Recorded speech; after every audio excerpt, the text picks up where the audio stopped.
이제 하나님의 말씀 우리가 받도록 하겠습니다. 그 자리에 일어서 주셔서 하나님의 말씀 우리 받도록 하겠습니다. 오늘 주시는 말씀은 마가복음 35장 10장 35절, 마가복음 10장 35절부터 45절까지입니다. 제가 먼저 하나님 말씀 읽고 교독합니다. 세베대의 아들 야고보와 요한이 주께 나와 여짜오되 선생님이여 무엇이든지 우리가 구하는 바를 우리에게 하여 주시기를 원하옵나이다. 여짜오되 주의 영광 중에서 우리를 하나는 주의 우편에 하나는 좌편에 앉게 하여 주옵소서.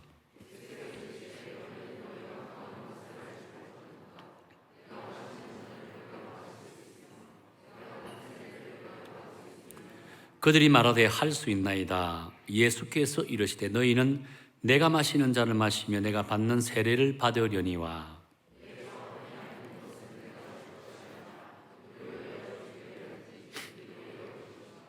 열 제자가 듣고 야고보와 요한에 대하여 화를 내거든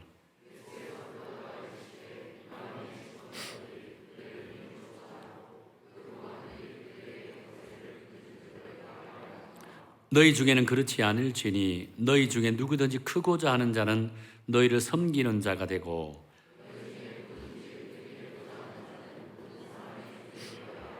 같이 읽겠습니다. 인자가 온 것은 섬김을 받으려 함이 아니요 도리어 섬기려 하고 자기 목숨을 많은 사람의 대성물로 주려 함이니라. 아멘. 기도합니다. 하나님 감사합니다. 이제 하나님의 말씀을 또 듣기를 원합니다. 우리에게 주시고자 하는 귀한 말씀 놓치지 않고 이 부족한 종의 입술을 통해 성령 하나님이 말씀하여 주옵소서. 전하는 자 듣는 자 성령의 감화 감동 있게 해주시고 말씀을 통해 결단하게 도와주옵소서. 말씀을 통해 회복하고 치유되게 하여 주옵소서.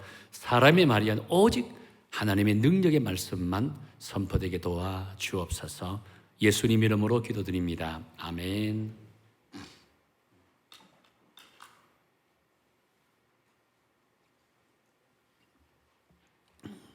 이 땅에 기독교가 처음 들어왔을 때 예수를 믿는 사람에게는 두 가지 동기를 가지고 있었다라고 합니다. 하나는 사회계획적인 비전을 갖고 예수님을 영접했다라고 합니다. 예수 믿으면 세상을 변화시킬 수 있다. 예수 믿으면 정치를 변화시킬 수 있고 예수 믿으면 사회를 변화시킬 수 있고 또 예수 믿으면 우리의 삶도 변화될 것이다 라고 하는 기대감을 갖고 예수님을 영접했다라고 합니다. 이런 분들은 소위 엘리트 계층에서 소수의 사람들이 이런 비전을 갖고 예수님을 영접했다라고 합니다. 그런데 이 소수의 엘리트지만 이들이 대한민국이라는 나라의 기틀을 바로 잡는 역할을 많이 감당했다라고 합니다. 반면 대다수는 평민들이 예수님을 믿게 되었는데요. 이분들의 예수를 믿게 된 순수한 동기는 예수 믿고 구원받자입니다. 예수 믿고 천국 가자입니다. 어떻게 보면 신앙의 아주 본질적인 부분을 동기를 갖고 예수님을 믿었던 아주 순수한 신앙의 결단이라고 할 수가 있다는 거예요. 그런데 언제부터인가 이 땅의 사람들이 예수님을 믿는 동기가 사회개혁적인 동기도 아니고 하나님의 내란 본질을 추구하는 것도 아닌 제3의 동기로 예수님을 믿기 시작했다라고 합니다. 그리고 우리는 이러한 제3의 동기를 두고 실용주의 동기다라고 이렇게 지칭을 한다는 겁니다.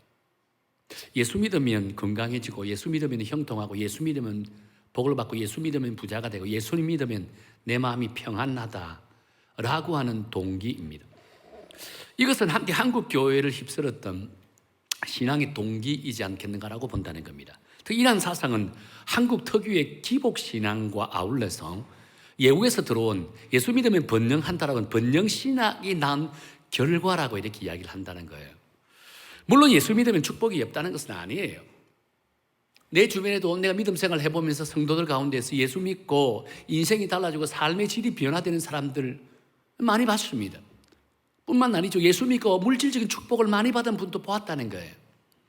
그러나 이것이 기독교의 핵심적인 진리라면서 믿는 그 믿음이 잘못됐다는 거예요. 이것은 기독교의 핵심적인 메시지가 아닙니다. 진리가 아니라는 거예요. 근데 그것을 진리인 양 믿는 사람들이 문제라면 문제라고 한다는 겁니다. 만약 예수 믿고 복을 받고 예수 믿고 건강해지기 위해서 예수 믿는다라고 생각해 보세요. 여러분들이 건강해지지 않고 예수 믿음에도 불구하고 건강해지지 않고 예수 믿음으로 인해서 복을 받지 못한다라고 생각한다면 어떤 일이 생길까요? 여러분 예수 믿고 건강해지지도 않고 예수 믿었는데도 불구하고 내 삶이 더 곤고한 길, 고난의 길로 간다면 그로 인해서 오는 충격은 상상 이상으로 큰 충격으로 다가온다는 거예요. 그러니까 이런 분들에게는요, 예수는 언제든지 자기에게 왔다가 떠나고 왔다가 떠날 수 있는 그런 분으로만 생각한다는 거예요. 사실 예수님의 당시 때의 제자들은요, 처음에는 예수가 메시아다, 예수가 우리의 구원자고 우리는 하나님의 자녀다 라고 하는 이 사실을 갖고 예수를 믿고 예수님을 따랐다라고 볼 수 있습니다. 그런데 예수님과 함께 동행하면서 사이 가다 보니까 어느 순간부터 예수님이 기적을 베풀기 시작하는 거예요. 이제는 예수님의 본질적인 모습, 메시아라는 개념보다는 예수님이 기적을 베푸는 그 기적이 눈에 들어오기 시작했다는 겁니다. 기적이 눈에 들어오시니까 그 기적을 바라본 제자들의 마음속에는 기대감이 일어납니다. 어떤 기대감? 저렇게 기적을 해가시는 분이라면 우리의 소원도 만족시킬 수 있을 것이다 라고 생각한다는 겁니다. 그래서 37절에 보면 자연스럽게 두 제자가 입에서 예수님에 대해서 이런 말씀이 나온다는 거예요. 이런 질문이 나온다는 거예요. 37절 다 같이 읽어볼까요? 37절입니다. 시작. 여짜오되 주의 영광 중에서 우리를 하나는 주의 우편에 하나는 좌편에 앉게 하여 주옵소서라고 합니다. 여기서 사용하고 있는 영광이라는 단어는요, 당시에는 성경적인 의미에서 쓴 단어가 아닙니다. 지극히 세속적인 관점에서 사용한 단어가 이 영광이라는 단어였다는 겁니다. 그렇게 제자들의 입장에서는요, 예수님이 기적을 베푸신 그 장면을 보는 순간 이제는 뭐라고요? 세속적인 영광을 기대하기 시작했다는 겁니다. 다시 말해서 예수님이 예루살렘에 입성하게 된다면 새로운 세상이 열릴 것이다 라고 하는 기대감을 가지고 있었다는 겁니다. 다윗시대처럼 새로운 왕국이 형성될 것이다 라고 하는 생각을 가지고 있었습니다. 그 자연스럽게 자신들이 원하는 세상이 오게 되면 예수님과 함께 예루살렘 올라가자 말자, 나는 왼쪽 니는 오른쪽 한 자리 차지하자 라고 하는 생각에 빠졌다는 겁니다. 이런 기대감이 이 두 제자만이 아니라 모든 제자들이 공통적으로 가지고 있는 바램이자 기대감이었다라고 한다는 거예요. 그런데 여러분, 안타깝게도 예루살렘에 입성하시는 예수님의 관심은요, 이 제자들이 가지고 있는 관심과는 전혀 달랐다는 겁니다. 자, 볼까요? 33절부터 34절 두 줄을 함께 읽어보겠습니다. 우리 함께 읽도록 하겠습니다. 33절 34절입니다. 시작. 보라, 우리가 예루살렘에 올라가노니 인자가 대제사장들과 서기관들에게 넘겨짐에 그들이 죽이기로 결의하고 이방인들에게 넘겨주겠고 그들은 능욕하며 침뱉으며 채찍질하고 죽일 것이나 그는 3일 만에 살아나리라 하리라 라고 했다는 겁니다. 여러분, 이 구절이 어떤 말씀입니까? 여러분, 이 구절을 지금 말씀하고 있는 예수님의 심정은 어떤 심정일까요? 지금 예수님께서는요, 앞으로 예수님의 여정은 예루살렘에 올라가자 말자 대제사장들 서기관들에게 붙잡히고 체포되고 로마 병정들에 붙잡혀서 모진 고난과 고통과 조롱과 심지어 죽음의 태장을 맞게 될 것이다 라고 한다는 겁니다. 그리고 결국 어떻게 돼요? 십자가에 못 박혀 돌아가실 것이다 라고 한다는 겁니다. 그런 마음을 갖고 있는 거예요. 지금 곧이어서 그런 일이 벌어지는 거예요. 그런 말을 지금 말씀을 전하고 있는 제자들의 입장에서 어떤 마음일까요? 어떤 심정일까요? 여러분, 예수님은 하나님이시잖아요. 하나님 이끌어 또 누구죠? 예수님이 인성과 신성을 동시에 가지고 있다 했습니다. 하나님은 신성이에요. 인성은 어떤 것? 저와 여러분 저 똑같은 사람이라는 겁니다. 우리가 느끼는 고통 예수는 동일하게 느껴요. 우리가 아픔 예수는 동일하게 아프다는 겁니다. 가시에 찔리면 우리 여러분 가시에 찔려보면 얼마나 아파요. 예수님도 동일하게 아프다는 겁니다. 우리가 똑같은 고통을 느끼는 예수님께서 이제 곧 십자가에 못 박혀 돌아가실 것이다, 그것을 너무 잘 알고 있다는 겁니다. 그럼 예수님의 심정이 어떨까요? 두렵고 떨리고 얼마나 고통스럽겠습니까? 근데 안타깝게도 예수님의 제자들 중에 야고보와 요한이 이 예수님의 마음을 헤아리지 못하고 있다라고 한다는 겁니다. 그래서 예수님의 말씀이 끝나기가 무섭게 뭐라고 질문합니까? 선생님, 무엇이든지 우리가 구하는 거 다 들어주세요. 그리고 주의 영광 중에 우리가 예루살렘 올라가면 나는 오른쪽, 내 동생은 왼쪽 앉혀주세요 라고 지금 이야기하고 있는 거예요. 지금 이 두 제자는요, 분위기 파악을 못하고 있는 거예요. 그래 엉뚱한 말을 지금 늘어놓고 있는 거예요. 지금 예수님께서는요, 하늘 일에 대해서 말씀하고 있는 겁니다. 고난에 대해서 말씀하고 있는 거예요. 십자가에 대해서 말씀하고 있다는 겁니다. 근데 이 두 제자는 뭐라고요? 야고보 이한 땅의 일을 지금 주구장창 주장하고 있다는 거예요. 세상적인 거, 세속적인 것에만 관심을 갖고 있다는 거예요, 지금. 마치 동문서답을 하는 것과 같은 말을 하고 있다는 겁니다. 자, 그렇다면 여러분, 왜 야고보와 요한이 이렇게 동문서답과 같이, 다시 말해서 분위기 파악도 못하고 예수님께 이런 부탁을 하였을까요? 지금 이것은, 지금 야고보 요한은 지극히 자기 중심적인 믿음 생활을 하고 있는 거예요. 자기밖에 바라보지 못하는 이런 안타까움을 가지고 있다는 겁니다. 적어도 예수님의 제자라면 지금 예수님이 어떤 마음을 품고 있는지, 지금 예수님이 어떤 근심에 쌓여 있는지, 지금 예수님이 어떤 말을 지금 하고 있는지 그 내용을 깊이 알려고 노력해야 된다는 거예요. 그런데 지금 본문의 두 제자는요, 지극히 자기 중심적인 생각 속에 빠져 있다 보니까 예수님의 마음과 예수님의 생각에 대한 관심이 전혀 없습니다. 왜 예수님이 저런 말씀을 하시는지에 대한 관심이 전혀 없다는 거예요. 오로지 자신이 앞으로 어떻게 살아야 될까, 오로지 내가 예루살렘에 올라가면 어떤 영광을 누릴 것인가, 거기에만 관심을 갖고 있다는 거예요. 사실 어쩌면 오늘을 살아가고 있는 우리 그리스도인들의 지금 민낯을 보고 있는 것이 아닐까라고 생각합니다. 우리 그리스도인들도요, 예수님을 믿으면서 왜 예수님을 믿는지, 우리가 예수님을 믿는 목적이 무엇인지 여러분 저 알려고 생각하지 않아요. 여러분, 왜 예수 믿어요? 왜 예수 믿습니까? 예수 믿는 목적이 뭐죠? 별 관심이 없어요. 얼마나 참 안타깝습니까? 이제 기복신앙에 대해서는 어느 정도 굴레를 좀 벗어나고 있다고 생각합니다. 그런데 믿음의 본질에 대해서는 아직도 방향을 잡지 못하고 있다는 거예요. 우리의 신앙생활은요, 주일에 성경책 들고 옷 단정하게 입고 아이 손잡고 와서 그냥 정숙하게 예배 드리는 것이 우리 믿음 생활의 전부라고 생각합니다. 다라고 생각한다는 겁니다. 하나님 그 정도 해주는 것도 감사하게 생각하세요. 하나님 그 정도 하는 것도 만족하게 생각하세요. 마치 하나님께 예배를 드려주는 것처럼 착각하고 있다는 겁니다. 예배를 드려주는 것처럼 착각하고 있어요. 이런 믿음의 자세로 예배를 드릴 때 하나님 감동받을까요? 하나님이 우리를 향해 기대하심이 가장 그 정도일까요? 글쎄요. 하나님 오늘 저와 여러분을 구원하기 위해서 당신의 목숨을 십자가에 못 박혀 고통을 당하면서 죽으셨습니다. 단순히 여러분이 예배 잘 드리기 위해서 십자가에 못 박혀 고통당하면서 죽으셨을까요? 우리 하나님이 우리를 향해 기대감은 그것이 결코 아니라고 할 수 있다는 겁니다. 만약 그런 마음으로 믿음 생활을 한다면 우리 역시도 본문의 제자들과 별반 차이 없는 참으로 안타까운 신앙생활을 하고 있는 그런 주일 신자에 불과하다는 거예요. 분명한 것은요, 우리의 믿음 생활은 예수님의 관심사를 알아가는 것이다라고 할 수 있습니다. 우리의 관심을 예수님께 맞추어 나가는 것이 온전한 믿음 생활이라고 할 수 있다는 겁니다. 그럴 때 하나님은 우리에게 우리가 드리는 예배를 감동받으신다는 겁니다. 그럴 때 하나님 우리와 함께하는 그런 은혜를 누리게 되어진다라고 한다는 겁니다. 지금 본문의 야고보 요한이요, 예수님이 가지고 있는 관심에 대해서는 전혀 관심이 없습니다. 알려고 하는 마음이 없다는 거예요. 그냥 자신들이 가지고 있는 그 관심에만 집중하고 있다라고 한다는 겁니다. 그러니 하나님에 대한 관심보다는 그 세속적인 영광에만 지금 올인하고 있다는 거예요. 그래서 그들은 아직도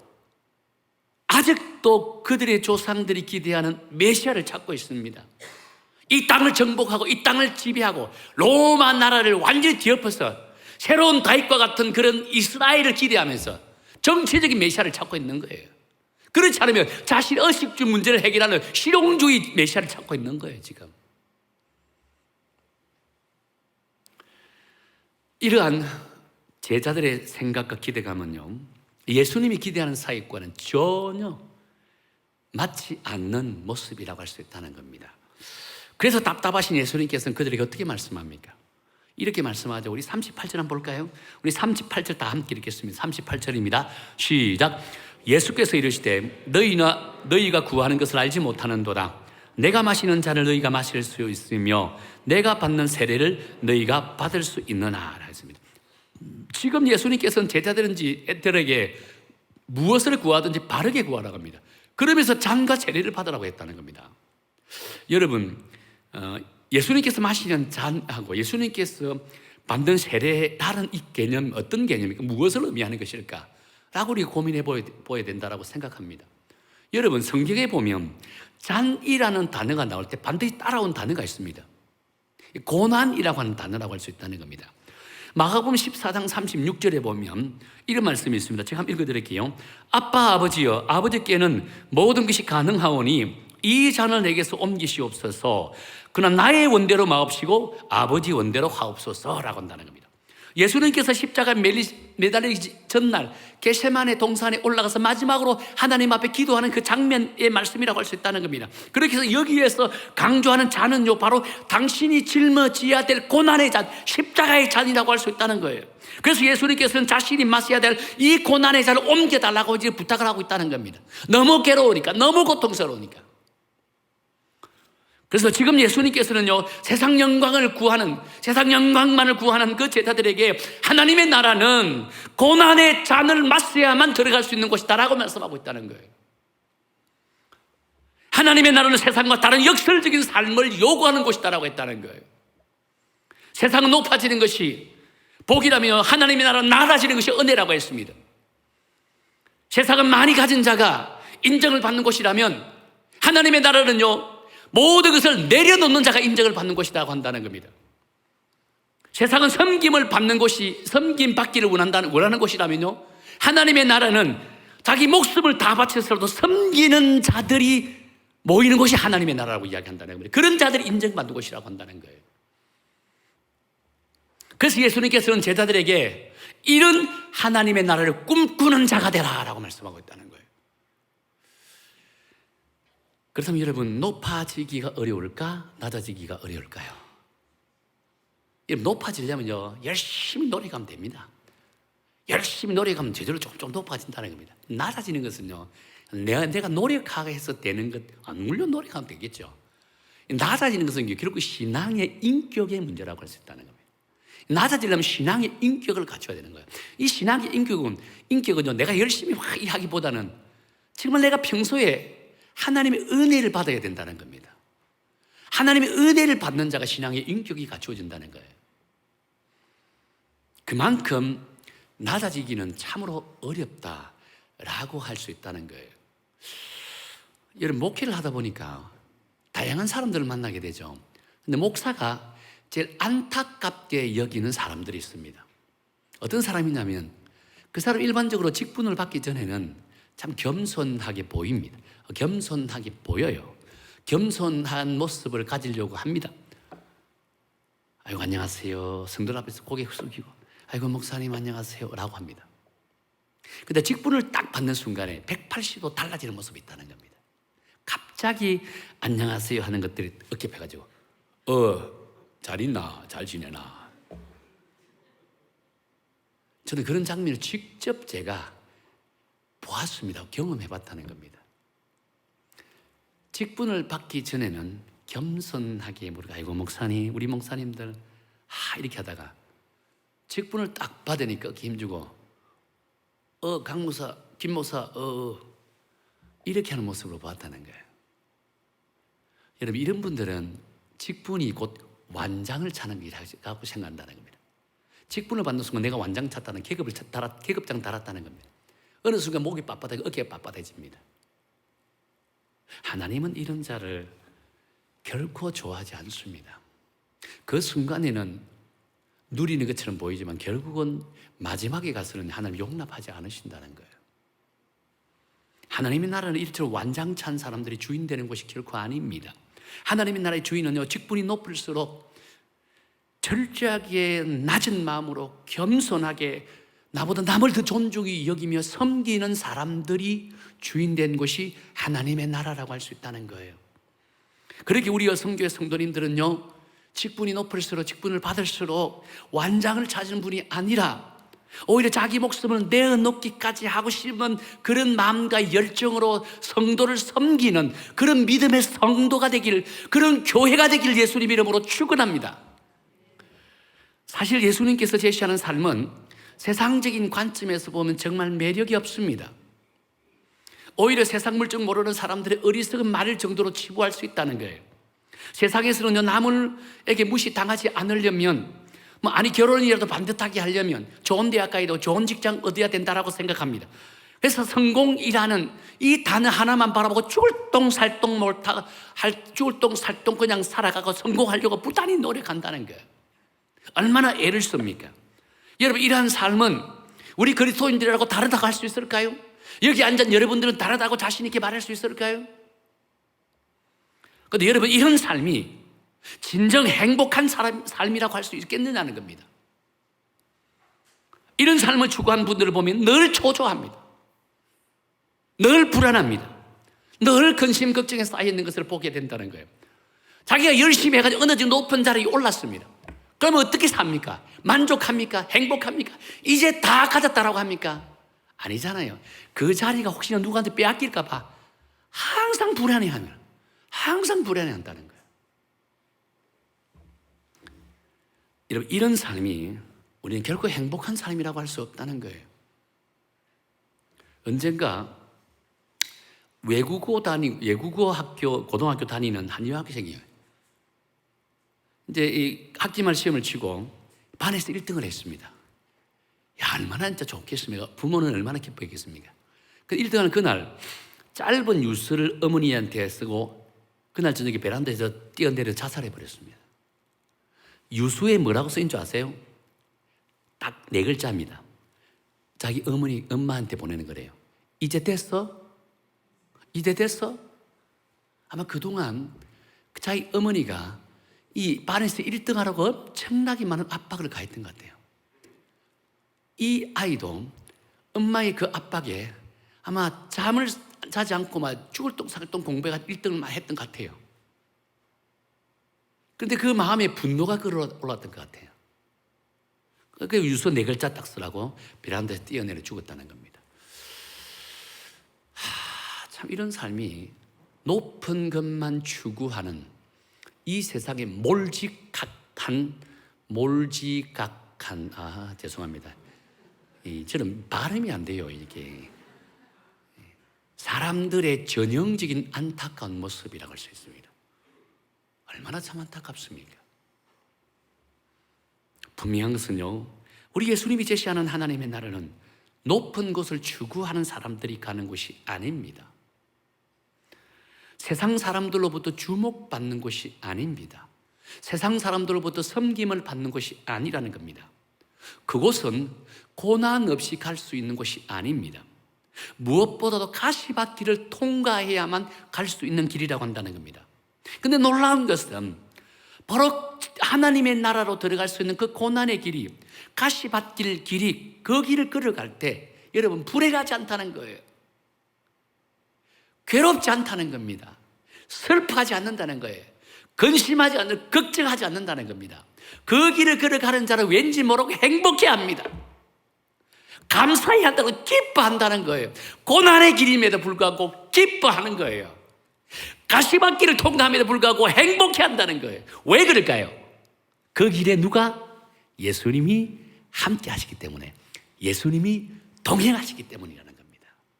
여러분, 우리 인생 세상 살아가면서 정말 우리가 인생에 겪을 수 있는 처참한 고통과 고난을 당한다 할지라도요, 딱 그분 한 분만 있으면 마음의 평안을 얻을 수 있다고 했습니다. 우리 인생을 주도하고 세상을 전지전능하신 세상을 주도해 나가는 그 하나님 한 분만 계시면 마음의 평안을 얻을 수 있고 감사할 수 있고 행복해 할 수 있다고 했다는 거예요. 이것이 하나님의 나라 백성들만 얻을 수 있는 축복이라고 할 수 있다는 거예요.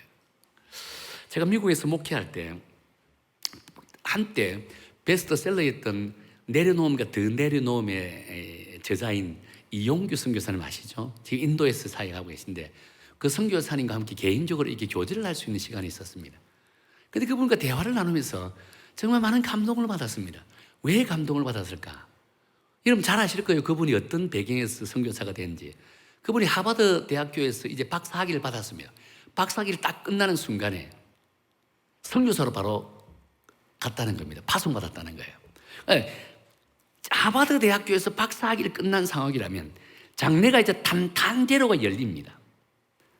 그것을 내려놓고 선교사로 갔다.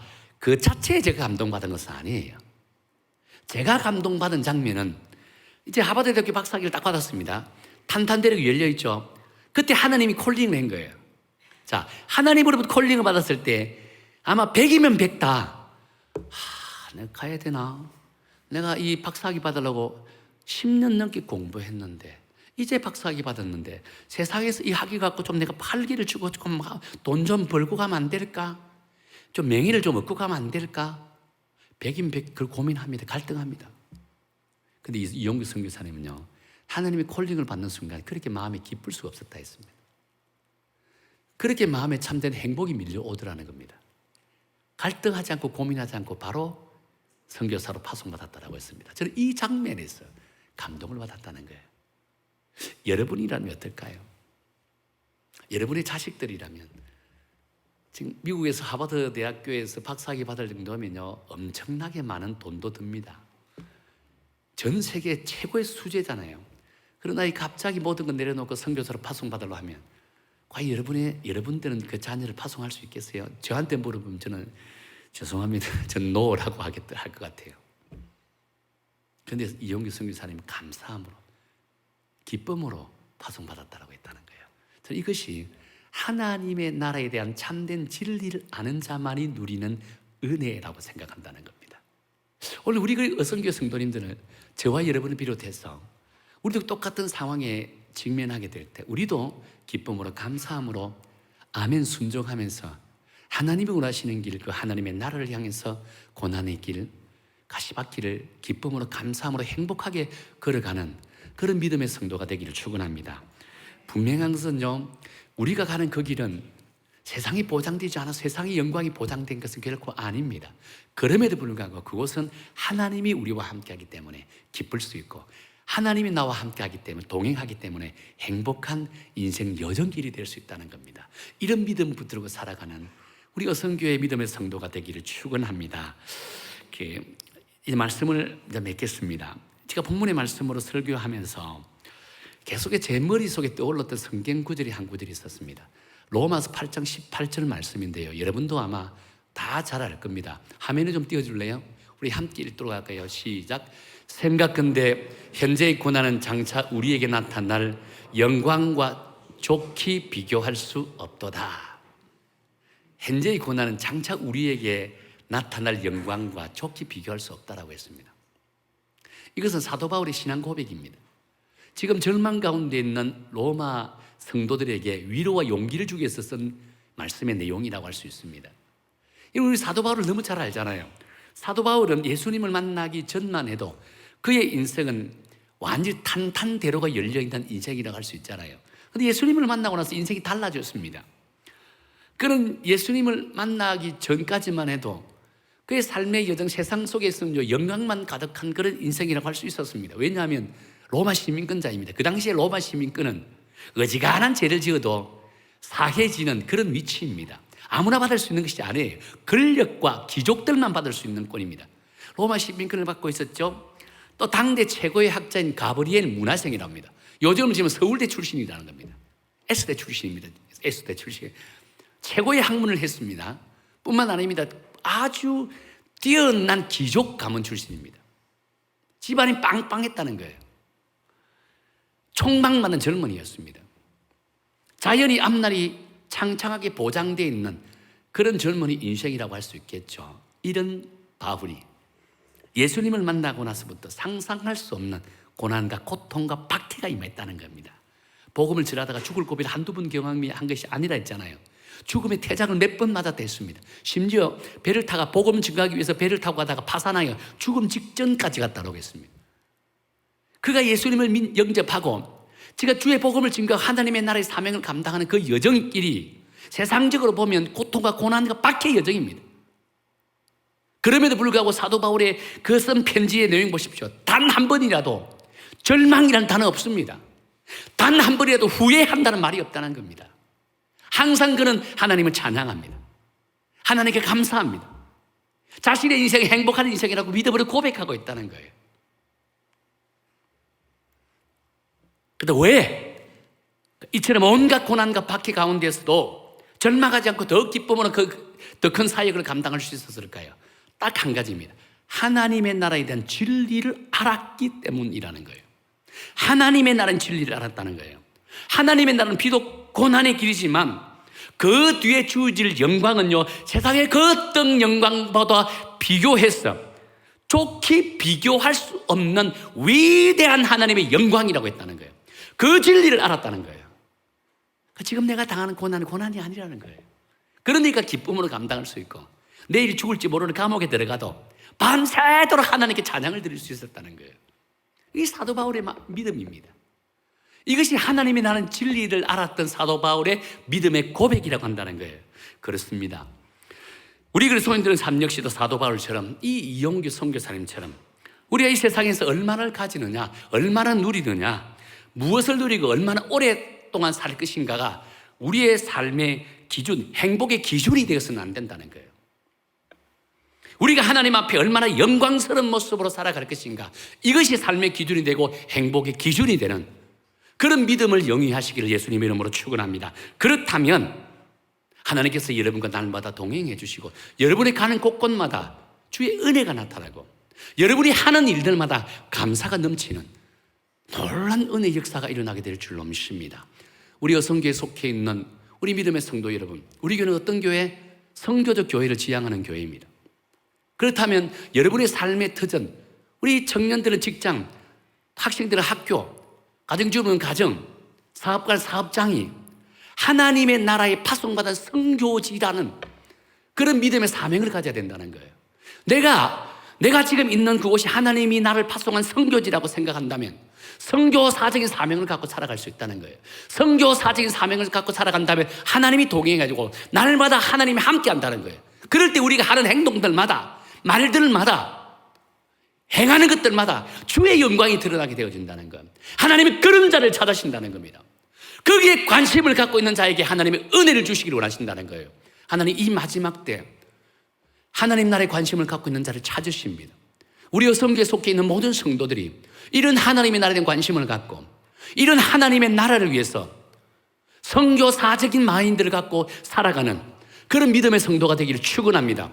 그럴 때 여러분 모두의 인생 여정에 날마다 하나님이 형통한 은혜가 넘치고 무엇보다도 여러분의 입술을 통해 감사가 끊이지 않고 날마다 여러분의 입술을 통해 하나님을 찬양하는 성숙한 그리스도인이 될 줄로 믿으시길 바랍니다.